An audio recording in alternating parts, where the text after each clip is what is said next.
यमुनानगर कुरुक्षेत्र में अलर्ट, कैथल, करनाल और महेंद्रगढ़ के लिए भी अलर्ट जारी किया गया। 40 किलोमीटर प्रति घंटे की रफ्तार से चलेंगी हवाएं। 9 जुलाई तक पूरे प्रदेश में बारिश के आसार। तो 7 जिलों में येलो अलर्ट जो है वो जारी कर दिया गया है। और उस बीच आपको बता दें कि भीषण गर्मी के बीच लोगों को अब राहत की सांस जो है वो महसूस हुई है। और पंचकुला, अंबाला, यमुनानगर, कुरुक्षेत्र में जो अलर्ट जारी किया गया है।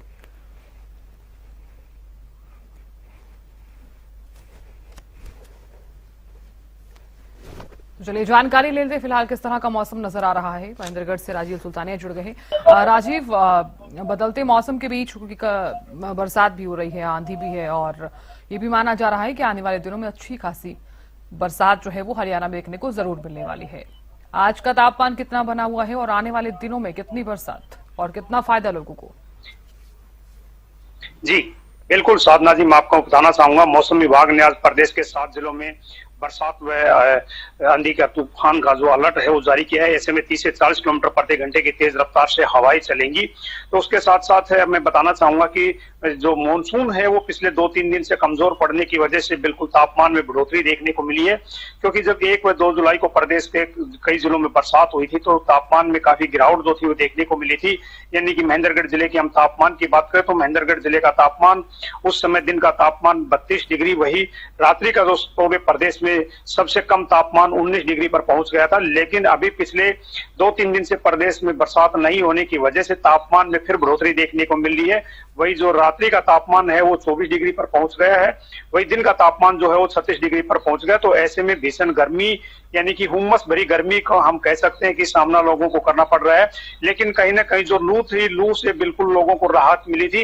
यानी कि प्रदेश के अंदर लू का जो अलर्ट पीछे जारी किया गया था उस दौरान गर्म हवाएं चलती थी तो उससे काफी जो है राहत मिली है। और अब जो है उमस भरी गर्मी से लोगों को काफी परेशानियां देखने को मिल रही है। क्योंकि जब तापमान में बढ़ोतरी होती है तो कहीं ना कहीं उमस भरी गर्मी का सामना स्थानीय लोगों को करना पड़ता है। तो ऐसे में काफी परेशानियां जो हैं वो भी देखने को मिलती है। लेकिन जब बरसात होती है तो उससे तापमान में काफी गिरावट देखने को मिलती है और उससे तापमान सामान्य हो जाता है और कहीं ना कहीं जो आम आदमी है उसको भी गर्मी से राहत मिलती है। लेकिन पिछले दिनों जो बरसात हुई है उससे काफी जो राहत है वो किसानों को भी मिली है। क्योंकि कृषि के क्षेत्र में भी जो फसल किसानों के द्वारा लगाई गई थी उसमें भी काफी फायदा तो वो देखने को मिला था। क्योंकि लगातार जब तापमान में बढ़ोतरी हो रही थी तो किसानों की जो फसल थी उसको भी काफी नुकसान हो रहा था। लेकिन जैसे ही बरसात हुई तो किसानों की फसल जो थी उस पर भी रौनक आ गई थी और उससे काफी फायदा जो था वो देखने को मिला था। क्योंकि हम महेंद्रगढ़ जिले की बात करें तो हम महेंद्रगढ़ जिला जो है वो एक डार्क जोन में आता है और यहाँ पर जो किसान है वो बरसात पर ही निर्भर करता है। क्योंकि यहाँ पर पानी के जो संसाधन है वो बहुत कम ही है। तो ऐसे में जब बरसात होती है तो किसानों के जो चेहरे हैं वो उन पर बिल्कुल खुशी जो है वो नजर आती है। लेकिन फिलहाल अब मौसम विभाग का यही कहना है कि प्रदेश के अधिकतर जिलों में 9 से 10 जुलाई के आसपास भारी बरसात की उम्मीद जो है वो जताई गई है। और ऐसे में भारी बरसात जो है वो देखने को मिलेगी। उस समय फिर भी तापमान में जो है वो गिरावट देखने को मिलेगी। लेकिन अभी 2-3 दिन से जो मानसून है वो कमजोर पड़ने की वजह से फिर तापमान में बढ़ोतरी देखने को मिल रही है। जी साधना जी, बिल्कुल तापमान में बढ़ोतरी तो लगातार देखने को मिल रही है। हालांकि अगर अभी भी जिक्र किया जाए तो अभी भी कई ऐसे जिले हैं जहां पर बरसात जो है वो अच्छी खासी नहीं हुई है। कुछ छिटपुट बरसात जरूर कह सकते हैं। तो और यही वजह है कि तापमान वही का वही बना हुआ है। ये जरूर कहा जा रहा था कि प्री मानसून की एंट्री जैसे ही होगी तो अच्छी खासी बरसात जरूर देखने को मिलने वाली है। तो ऐसे में क्या माना जाए, क्या आने वाले दिनों में बरसात अच्छी खासी होगी? और अगर बरसात अच्छी खासी होती है तो किसानों को कितना फायदा जो है वो इस बार हो सकता है? क्योंकि धान का सीजन शुरुआत हो चुकी है। जी बिल्कुल सविस्का जी, मैं आपको बताना चाहूंगा सिरसा जिले में बहुत ही कम बरसात हुई है जिससे काफी परेशानियां जो है वो वहां के लोगों को देखने मिली है। यदि हम सबसे ज्यादा बरसात की बात करें तो फतेहाबाद जिले में हुई है। लेकिन हम महेंद्रगढ़ जिले की बात करें तो यहाँ पर भी जुलाई माह में कोई ज्यादा बरसात देखने को नहीं मिली है। 31 mm बरसात ही महेंद्रगढ़ जिले में अभी जुलाई माह के में हुई है। इससे कहीं ना कहीं हम ये कह सकते हैं कि मानसून की जो बरसात होती है तो वो लगभग पूरे प्रदेश के अंदर होती है और उससे काफी तापमान जो है वो सामान्य हो जाता है। लेकिन पिछले दिनों जो तापमान में कहीं ना कहीं गिरावट जरूर देखने को मिली थी। लेकिन अभी जो है बरसात नहीं होने से फिर जो है तापमान में दोबारा से बढ़ोतरी देखने को मिल रही है और उससे भीषण गर्मी का जो प्रकोप है वो स्थानीय लोगों को भुगतना पड़ रहा है। लेकिन मौसम विभाग का यही कहना है कि 2-3 दिन के दौरान जो है उसके बाद में फिर एक बार मानसून जो है वो पूरे प्रदेश में एक्टिव हो जाएगी, क्योंकि फिलहाल जो है मानसून कमजोर पड़ी और उसके बाद भारी बरसात जो है वो देखने को मिलेगी, जिससे तापमान में फिर से एक बार गिरावट जरूर आएगी। लेकिन फिलहाल की हम बात करें तो उमस भरी जो गर्मी है वो हो रही है, जिससे काफी परेशानियां जो है वो स्थानीय लोगों को देखने को मिल रही है।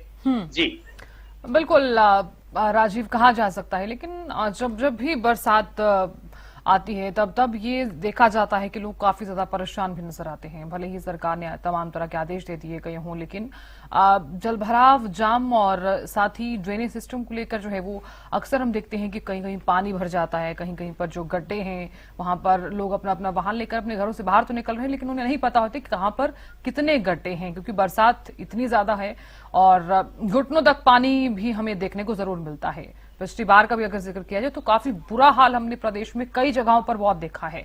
इस बार इस तरह की तस्वीरें देखने को ना मिले, क्या कुछ इंतजाम पहले से किए गए हैं और नगर निगम कितना एक्टिव है, ये भी बताइएगा। जी बिल्कुल साधना जी, मैं आपको बताना चाहूंगा पिछले कई दिनों से प्रशासन जो है अलर्ट मोड पे है और सरकार के द्वारा भी अधिकारियों को दिशा निर्देश दिए गए हैं कि शहर के अंदर जल निकासी की जो समुचित व्यवस्था है उसको सुचारू किया जाए और जितने भी गंदे नाले हैं या सीवरेज व्यवस्था है उसकी सफाई कराई जाए। उसके लिए प्रशासन पूर्ण रूप से मुस्तैद भी है और पिछले कई दिनों से 1 माह से करीब लगा भी हुआ है और शहर के अधिकतर नालों की जो सफाई है वो कराई जा रही है। लेकिन कहीं ना कहीं ये सब दावे जो है वो प्रशासन के द्वारा कागजों में किए जा रहे हैं, लेकिन कई बार हम देखते हैं कि इनकी सच्चाई जो है वो धरातल स्तर पर कुछ होती है। यानी कि जो मुख्य नाले होते हैं उनकी तो सफाई कई बार कर दी जाती है, लेकिन जो बहुत सारे अधिकतर नाले अब भी शहर के अंदर ऐसे हैं जो काफी गंदगी से अटे पड़े हैं। हरियाणा न्यूज ने एक समाचार भी प्रमुखता से दिखाया था कि शहर के अधिकतर नाले जो हैं अब भी गंदगी और पॉलीथीन से भरे पड़े हैं, जिसमें कहीं ना कहीं पानी की जो निकासी है गंदे की वो समुचित नहीं हो पाएगी और जिससे उसका खामियाजा जो है वो स्थानीय लोगों को भुगतना पड़ता है, क्योंकि जब ज्यादा बरसात होती है तो पानी को उन नालों से नहीं निकल पाता है और पानी जो है एक बार जमा हो जाता है और उससे कहीं ना कहीं लोगों के घरों में भी पानी का घुसने का खतरा बढ़ जाता है। और ये इस तरह की समस्याएं जो है वो पिछली बार भी मानसून की जब बरसात हुई थी उसमें देखने को मिला था। और अब भी हम बात करें तो महेंद्रगढ़ जिले के अंदर अभी 30 से 31 mm बरसात हुई थी, उस दौरान भी अधिकतर सड़कों पर पानी जो था वो जमा हो गया था और जब बरसात बंद होती है तो उसके कई घंटे बाद जो है वो पानी की निकासी हो पाती है, क्योंकि इसका मुख्य कारण यही है कि जो गंदे नाले हैं या कहीं पर जो स्लैब लगे हुए हैं उनके नीचे नालियां हैं वहां से पानी नहीं निकल पाता है और उसमें गंदगी जो जमा होने की वजह से पानी की समुचित निकासी नहीं होने से काफी जो परेशानी होती है वो गंदा पानी नहीं निकलता है, तो उसकी जो खामियाजा है वो स्थानीय लोगों को भुगतना पड़ता है और उसमें कई प्रकार के कई बार तो हादसे भी देखने को मिलते हैं, क्योंकि जब सड़क पर गंदा पानी जमा हो जाता है तो ऐसे में वहां के राहगीर निकलते हैं या मोटरसाइकिल वाले निकलते हैं तो उसमें नाले दिखाई नहीं देते हैं और कई बार हादसों का भी शिकार हो जाते हैं, लोग जो है उन नालों में भी गिर जाते हैं। तो कहीं ना कहीं जो परेशानियां हैं वो बिल्कुल देखने को मिलती है, लेकिन प्रशासन के द्वारा तमाम ये दावे किए जा रहे हैं कि जो गंदे नालों की जो सफाई है हमने मानसून के आने से पहले ही समुचित करा दी गई है। लेकिन जैसे ही मानसून की बरसात होगी उस दौरान जब अधिक बारिश का पानी सड़क के ऊपर आएगा तो उन नालों के माध्यम से नहीं निकलने की वजह से वही की वही परेशानियां जो है वो दोबारा से देखने को मिलेंगी। जी चलिए, बहुत शुक्रिया राजीव जानकारी देने के लिए, बने रहने के लिए।